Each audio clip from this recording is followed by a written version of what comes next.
It was officially announced on Thursday that former welterweight world champion Showtime Shawn Porte would return in what promises to be a fight filled with fireworks against tough-as-nails Granados.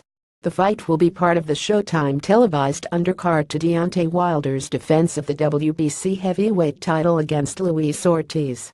The event takes place on Saturday, November 4th at Barclays Center in Brooklyn, New York. This will be Porter's fourth fight at Barclays Center. He won the welterweight title at the arena with a unanimous decision over Devin Alexander on December 7, 2013. Porter's last fight took place at the venue as well, when scored a TKO victory against former welterweight champion Andre Berto on April 22.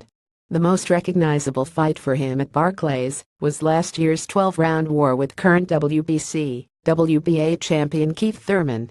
Porte 27-21, 17 KOs is not overlooking Granados 18-52, 12 KOs, and expects a very tough fight. Against Granados, him getting into the ring with someone who is very established as an amateur and a professional, has great skills and isn't going to go in there and lay down. That's always going to bring out the best in me, and that's always going to create a very exciting matchup.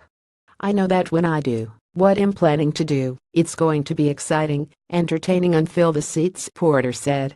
In his last fight, Granados took former four-division world champion Adrian Broner to the limit, but ultimately lost a split decision on February 18.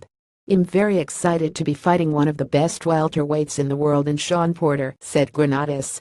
With our styles, it's going to be fireworks from the opening bell. I was getting ready for a fight in October, but when this opportunity arose, I jumped at it. It's a tremendous card to be fighting on with the whole world watching, and I'm looking to put on a great performance. Tags Shawn Porte vs Granados. Adrian Granados.